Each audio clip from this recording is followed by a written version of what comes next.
Dubai ಶಾಲೆಯಲ್ಲಿ 9ನೇ ತರಗತಿ ಕಲಿತಾ ಇರುವ 14 ವರ್ಷದ ಉಪ್ಪಿನಂಗಡಿ ಸಮೀಪದ ಬಜತ್ತೂರು ಗ್ರಾಮದ ಬಾಲಕಿಯೊಬ್ಬರು ಅಂತಾರಾಷ್ಟ್ರೀಯ ಮಹಿಳಾ ಇಂಡೋರ್ ವಿಶ್ವಕಪ್ ಕ್ರಿಕೆಟ್ ಕೂಟಕ್ಕೆ ಆಯ್ಕೆಯಾಗುವಂತಹ ಮೂಲಕ ಕರ್ನಾಟಕಕ್ಕೆ ಗರಿಮೆಯನ್ನ ತಂದಿದ್ದಾರೆ.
ಶ್ರೀಲಂಕಾದ ಕೊಲಂಬೋದಲ್ಲಿ ಸೆಪ್ಟೆಂಬರ್ 27ರಿಂದ ಅಕ್ಟೋಬರ್ 4ರ ತನಕ ನಡೆಯಲಿರುವಂತಹ ಈ ಇಂಡೋರ್ ವಿಶ್ವಕಪ್ ಕ್ರಿಕೆಟ್ ಕೂಟದಲ್ಲಿ Australia, New Zealand, south Africa, Sri Lanka, ಭಾರತದ ಮಹಿಳಾ ತಂಡಗಳು ಪಾಲ್ಗೊಳ್ಳಲಿದೆ. ಯುನೈಟೆಡ್ ಅರಬ್ ಎಮಿರೇಟ್ಸ್ ದೇಶದ ತಂಡದಲ್ಲಿ ಸ್ಥಾನ ಪಡೆದುಕೊಂಡಿರುವಂತಹ ಆಲ್ರೌಂಡರ್ ಅಮಿಷಾ ಆನಂದ್ ಪುತ್ತೂರು ತಾಲೂಕಿನ ಬಜತ್ತೂರು ಗ್ರಾಮದ ವಳಾಲುಪಟ್ಟಿ ನಿವಾಸಿ ಆನಂದ್ ಮತ್ತು ವಿನುತಾ ಆನಂದ್ ಅವರ ಪುತ್ರಿ. ಇಂಡೋರ್ ಕ್ರಿಕೆಟ್ ಕೂಟದ ಅತ್ಯಂತ ಕಿರಿಯ ವಯಸ್ಸಿನ ಈಕೆ ಕರ್ನಾಟಕ ಮೂಲದ ಆಟಗಾರ್ತಿಯಾಗಿದ್ದಾರೆ. ಈಗಾಗಲೇ ಈಕೆಗೆ ದುಬೈ ಕ್ರಿಕೆಟ್ ಬೋರ್ಡಿನ ಸೀಸನ್ ಹಾರ್ಡ್ ಬಾಲ್ ಅಂಡರ್ 15, 16 ಮತ್ತು 19 ವಿಭಾಗದ ಪಂದ್ಯಾಕೂಟದಲ್ಲಿ ಇಂಗ್ಲೆಂಡ್, ನ್ಯೂಜಿಲೆಂಡ್, ಅಮೆರಿಕ ಹಾಗೂ ಓಮನ್ ದೇಶದ ತಂಡಗಳ ವಿರುದ್ಧ ಆಡಿದಂತಹ ಅನುಭವ ಕೂಡ ಇದೆ. ಇಂಗ್ಲೆಂಡ್ ಕ್ರಿಕೆಟ್ ಆಟಗಾರ ಜೋರೂಟ್ ಕ್ರಿಕೆಟ್ ಅಕಾಡೆಮಿ ವತಿಯಿಂದ ನಡೆದಂತಹ ರೂಟ್ ಕಪ್ ಪಂದ್ಯಾಟದಲ್ಲಿ ಅಂಡರ್ 16ರ ವಿಭಾಗದಲ್ಲಿ ಸತತ 2ನೇ ಬಾರಿಗೆ ದುಬೈ ತಂಡವನ್ನ ಪ್ರತಿನಿಧಿಸಿದ್ರು. ಈ ಪಂದ್ಯಾಟದಲ್ಲಿ ದುಬೈ ತಂಡ ರೂಟ್ ಕಪ್ ಅನ್ನ ಗೆದ್ದುಕೊಂಡಿತ್ತು. ಕ್ರಿಕೆಟ್ನೊಂದಿಗೆ ವಾಲಿಬಾಲ್, ಅಥ್ಲೆಟಿಕ್,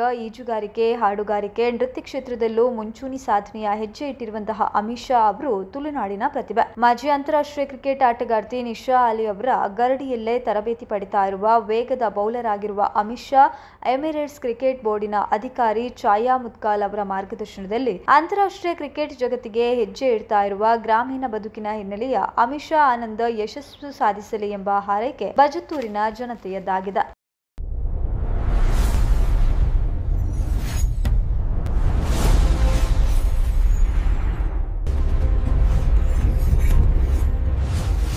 ಜನರ ಧ್ವನಿ, ಜಾಗೃತಿಯ ಬೆಳಕು, ಉಳ್ಳಾಲವಾಣಿ.